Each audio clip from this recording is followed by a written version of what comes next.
Welcome back to this, The Price of Business. Already the Friday edition. Delighted to be with you. Talking to you about you and your business. Sullivan Alexander, he's with Contour Business Advisors, and he is a Price of Business contributor. Love his content. Love his insight. He's one of the most stable, insightful people I know in business, and he's a delight to work with and someone I actually consider a trusted advisor when it comes to business issues. Always good to talk to you, my friend. How are you, Sullivan? Not too bad at all there, Kevin. Not bad at all. Good. Why don't you go ahead and tell us a little more about Contour Business Advisors, which, by the way, you can learn more about them as well at contouradvisors.com. And then, after you tell us more about it, introduce your guest today. Okay. Well, Contour Business Advisors is a one-stop business advisory firm for small to mid-sized business. Our mission really is to provide small to mid-sized companies with business advice, information technology, and real-time accounting services. Very cool.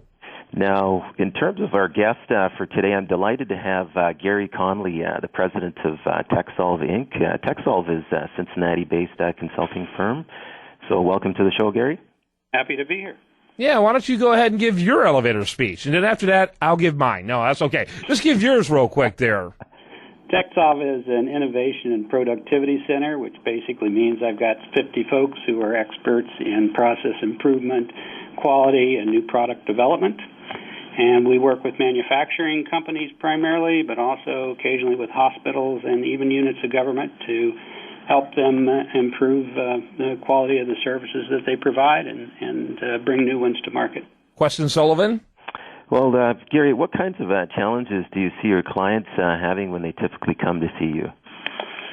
Well, very often it's their service is too slow, or their delivery of product to end consumers is too slow, and so we typically take a lot of time out of the process. And also reduce the errors and quality escapes that sometimes occur. Okay, this is a real simple question, but how do you do that? Well, we apply industrial engineering techniques, which take time out of the front ends of processes. A lot of times in a manufacturing plant, it may be a layout problem. It may be a machine keeps going down, and so we've got to improve the maintenance. We may be moving stuff around inside a plant more than it needs to be. If we put this in a hospital environment, for example, which is also the other area in which we work, we've reduced the wait time in emergency wards. We've reduced the amount of walking that nurses have to do in a shift and return that time to patient care. Mm-hmm. Very good. Sullivan? Okay. In talking with Gary previously, one of the things that he'd mentioned previously was strong fundamentals, one being reshoring instead of offshoring. Can you tell us a bit about this and why you think this is taking place, Gary? Well, the reshoring has seen a significant upturn over the last several years. One of the reasons is that the labor advantages that used to be experienced, or we thought we were experiencing, particularly in Asia and so forth, have been declining, and we're factoring into our labor cost the realization that there's a very high turnover rate amongst employees in Asia. So the real labor costs are much higher. The transportation costs are a major factor, and what we're finding is that companies are trying to locate their suppliers closer to the places where their product is being assembled or put in final shape for delivery to consumers. And what that enables companies to do is they can be much more agile. They can respond to changes in demand much more quickly, and their supply chains are much more responsive. Okay, so I'm looking at your site, techsolve.org, and you're actually a membership organization. What kind of businesses join your organization, and why do they join? Well, primarily we have manufacturing members. We also have some folks in the healthcare arena, units of government, and universities as well. And the benefits of being a member is that we have a communication program where we're constantly providing our members information on major trends that are occurring in industry and new techniques that might benefit them in terms of either improved efficiency or bringing new products to market more quickly. Sullivan? Okay. On the topic of major trends there, Gary, in terms of on the job front, we hear about high unemployment levels all the time.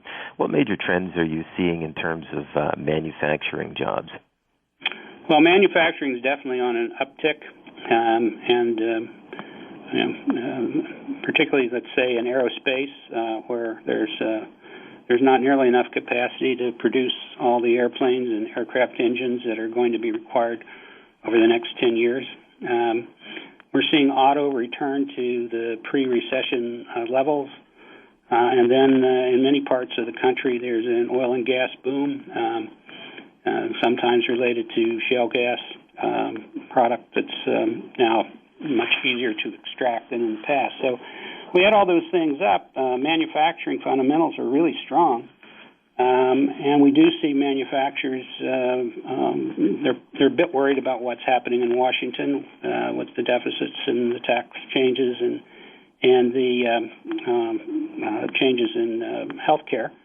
But many of them are trying to employ and bring new people on board, but they're having a very difficult time finding qualified workers these days. Yeah, it's kind of a misnomer when people say unemployment is high. What they're talking about is, common labor, casual labor, unskilled labor. That unemployment is high, but for skilled labor, it continues to be tight. It's extremely tight. The last numbers I saw for the state of Ohio, for example, was that there were over 100,000 high-tech jobs that were going begging because the companies couldn't find qualified workers. Yeah, I knew I shouldn't have got my degree in history. It's just ridiculous. But anyway, good stuff, though, on today's program, and enjoyed it very much. Fixing to have to wrap it up. Excellent topic. Do want to encourage you to learn more, of course, about Contour Advisors at Contour, Conture, advisors.com. And then, and that, of course, is Sullivan Alexander. And then Gary Conley, he's with techsolve.org. And if you're in any of those industries, you might want to be checking them out in order to see if they're a good fit for your company. Any final thoughts, Sullivan?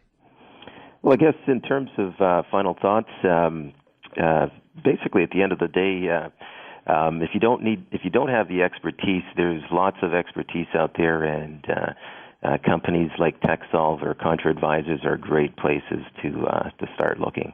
Yeah, I agree with that entirely, and want to encourage you to check into both of these. And I think it's really cool. I like what you got going out there, Gary.